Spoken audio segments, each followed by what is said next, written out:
अस्सलाम वालेकुम स्टूडेंट, मैं सैयदा उज़्मा ज़ैदी लेकर आई हूँ एक नया टेंस जो है the future continuous tense. The future continuous tense, जिसे उर्दू में फ़ेल मुस्तक़बिल जारी कहा जाता है, ये टेंस ऐसे कामों के लिए इस्तेमाल होता है जो ज़माना मुस्तक़बिल में हो रहे हों या जो ज़माना मुस्तक़बिल में किए जा रहे हों।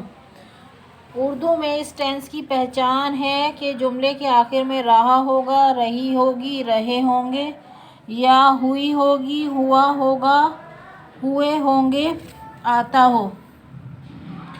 ठीक है, अब इसका स्ट्रक्चर और फार्मूला हम देख लेते हैं। अफर्मेटिव, असर्टिव, सिंपल या पॉजिटिव सेंटेंस का फार्मूला क्या होता है प्रेजेंट फ्यूचर कंटिन्यूअस टेंस में। फ्यूचर कंटिन्यूअस टेंस सबसे पहले हमारे पास होता है सब्जेक्ट। सब्जेक्ट के बाद देन हमारे पास होता है हेल्पिंग वर्ब। हेल्पिंग वर्ब हमारे पास दो होते हैं, एक शैल बी और एक विल बी। ठीक है, और उसके बाद हमारे पास वर्ब होता है। वर्ब की प्रेजेंट पार्टिसिपल फॉर्म होती है। प्रेजेंट पार्टिसिपल फॉर्म मैं पहले भी आपको बता चुकी हूँ। जेरेंट फॉर्म जो वर्ब की फर्स्ट फॉर्म के साथ आईएनजी जिसमें लगता है, और फिर ऑब्जेक्ट और फिर फुल स्टॉप होता है। ठीक है, उसके बाद हम देख लेते हैं कि शैल भी किन प्रोनाउंस और नाउंस के साथ लगता है, और विल भी किन प्रोनाउंस और नाउंस के साथ लगता है। आई और वी दो ऐसे प्रोनाउन हैं जिनके साथ शैल भी हम लगाते हैं, और बाकी आई और वी के अलावा जितने भी प्रोनाउंस या नाउंस हैं उन सब के साथ हम विल भी लगाते हैं। जैसे हमारे पास ही है, शी है, इट है, दे है, यू है, वन नेम यानी कोई एक नाम, या प्लूरल पर्सन यानी कई नाम, उन सब के साथ हम विल भी लगाते हैं। अब हम इनकी एग्जाम्पल देख लेते हैं। Example, first example we have लड़का बैठा हुआ होगा। देखें, इसके जुमले के आखिर में आ रहा है हुआ होगा, तो क्या हम बनाएंगे सेंटेंस इसका। The boy will be sitting. The boy will be sitting. मरीज दर्द से कर्रा रहा होगा। The patient will be crying with pain. The patient will be crying with pain. फिर है हमारे पास शेर पिंजरे में दहाड़ रहा होगा। The lion will be roaring in the cage. फिर है घोड़ा तेज दौड़ रहा होगा। The horse will be running very fast. फिर है हमारे पास पुलिस फायरिंग कर रही होगी। The police will be firing. फिर है हम मिली नगमा गा रहे होंगे। We will be singing national song.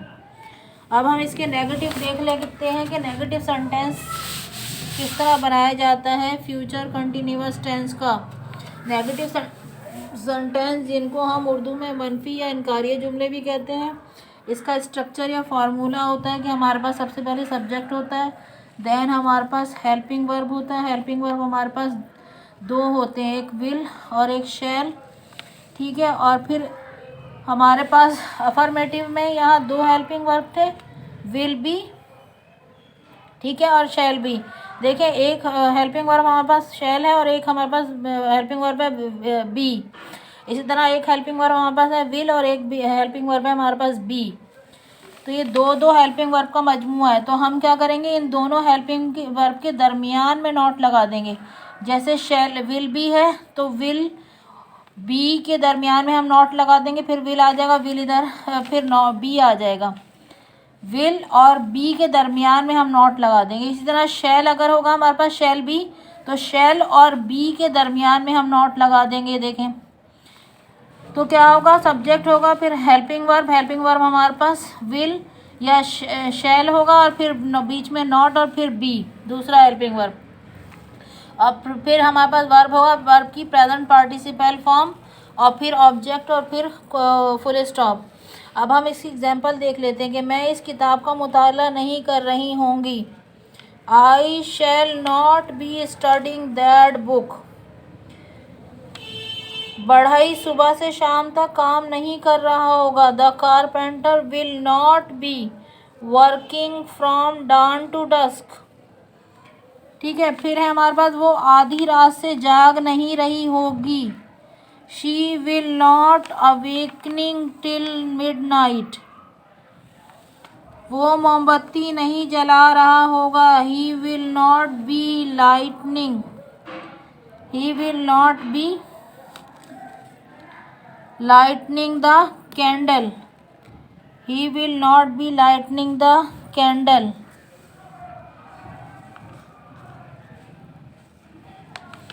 he will not be lighting the candle। तितलियां उड़ रही होंगी। the butterflies will be flying। अब हम इसका इंटेरोगेटिव देख लेते हैं। इंटेरोगेटिव सेंटेंस जिसे उर्दू में सवालिया जुमले भी कहा जाता है, इसका स्ट्रक्चर हम देख लेते हैं कि क्या होगा। पहले हेल्पिंग वर्ब होगा। हेल्पिंग वर्ब आपको पता है कि इंटेरोगेटिव सेंटेंस में हेल्पिंग वर्ब अगर जुमले में होता है, अगर किसी जुमले में हेल्पिंग वर्ब होता है तो हम इंटेरोगेटिव सेंटेंस में हेल्पिंग वर्ब को सब्जेक्ट से पहले ले आते हैं। जैसे विल और शैल है हमारे पास, विल बी और शैल बी है, तो हम क्या करेंगे, इन दोनों हेल्पिंग वर्ब के दरमियान में सब्जेक्ट लगाएंगे। पहले हमारे पास विल या शैल आ जाएगा सब्जेक्ट से पहले, फिर सब्जेक्ट आएगा और फिर बी आएगा। ठीक है, विल बी और शैल बी के दरमियान में हम सब्जेक्ट ले आएंगे। फिर हमारे पास वर्ब आ जाता है, वर्ब की प्रेजेंट पार्टिसिपल फॉर्म आ जाएगी, फिर ऑब्जेक्ट आ जाएगा और फिर क्वेश्चन मार्क आ जाएगा या साइन ऑफ इंटेरोगेशन जिसे हम कहते हैं वो आ जाएगा at the end of the sentence. अब इसकी एग्जांपल देख लेते हैं। क्या बच्चे गुड़िया से खेल रहे होंगे? Will the kids be playing with doll? क्या वकील मेरा मुकदमा लड़ रहा होगा? Will the pleader be pleading my case? क्या हम कौमी नगमा गा रहे होंगे? Shall we singing the national anthem? फिर है, क्या गाय घास खा रही होगी? Will the cow be eating the grass? क्या गाय दूध दे रही होगी? Will the cow be giving the milk? क्या हम मैडम की तकरीर सुन रहे होंगे? Shall we be listening the speech of madam? Shall we be listening the speech of madam? Okay guys, ये था फ्यूचर कंटिन्यूअस टेंस का अफर्मेटिव, नेगेटिव और interrogative. Hope you guys got it. Okay, bye, take care.